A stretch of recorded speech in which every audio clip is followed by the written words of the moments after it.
Vous l'avez remarqué, dans la plupart des communications publicitaires, quel que soit le support de diffusion utilisé, des mentions écrites ou sonores sont présentes. Ces informations sont souvent imposées par des lois, des décrets ou d'autres textes.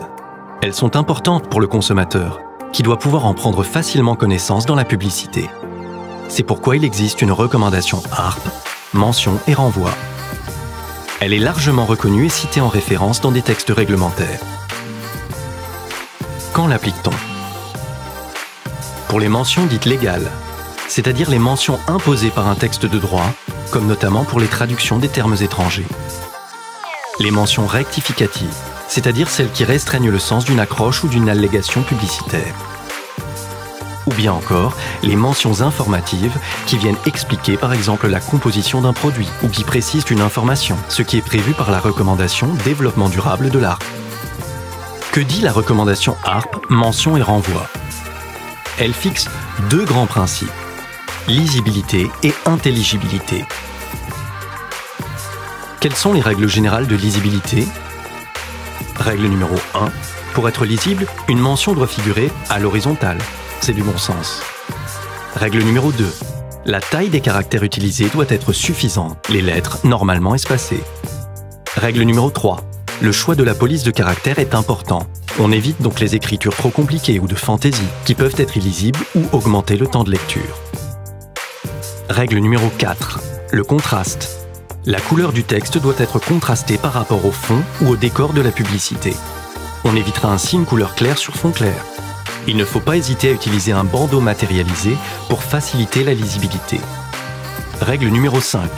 Si des signes de renvoi comme petit 1, petit 2 sont utilisés, ils doivent aussi être lisibles et distincts. La recommandation prévoit aussi des règles spécifiques en fonction du support de diffusion. Pour la publicité audiovisuelle, les mentions à l'écran peuvent apparaître de manière fixe ou sous forme de texte défilant. En fixe, attention à la durée d'exposition à l'écran. En texte défilant, la vitesse de défilement doit permettre de le lire, sans attendre une nouvelle diffusion du message. Pour les supports imprimés, la taille des mentions doit s'adapter au format.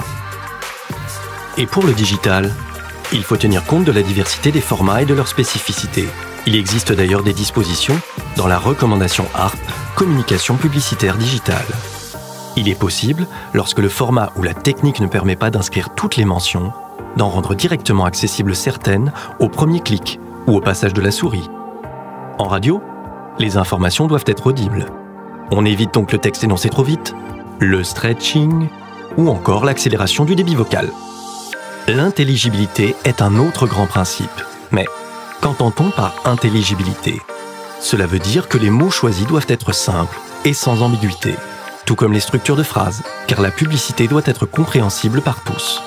Également, trop de mentions peut nuire à l'intelligibilité. Attention, notamment en publicité audiovisuelle, à ne pas présenter de manière simultanée des mentions défilantes et des mentions fixes. Le consommateur ne pourra pas lire l'ensemble. C'est encore du bon sens. Si la publicité comprend plusieurs accroches ou allégations nécessitant des renvois vers des mentions, il faudra utiliser des signes distincts, apparents et lisibles pour relier l'accroche à la mention, et pas de mentions qui seraient contradictoires entre elles. Enfin, sachez qu'il existe des règles dédiées à la présentation des mentions liées au prix, ou encore des valeurs de référence adoptées par les professionnels.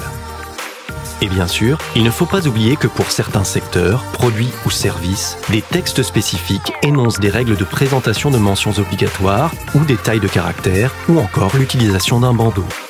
Il s'agit par exemple des secteurs de la téléphonie, du crédit, de l'alcool ou encore des boissons et denrées alimentaires. Dans ces cas, il faut aussi tenir compte de ces spécificités. Dernier rappel, toute publicité doit pouvoir être clairement identifiée comme telle. Dans le cas contraire, une mention d'identification permettant de faire apparaître le caractère publicitaire s'impose. On espère que cette vidéo vous a été utile. N'hésitez pas à la partager. Besoin d'un conseil? L'ARP vous accompagne pour une communication éthique et responsable. Toutes les infos sur www.arp.org. À bientôt!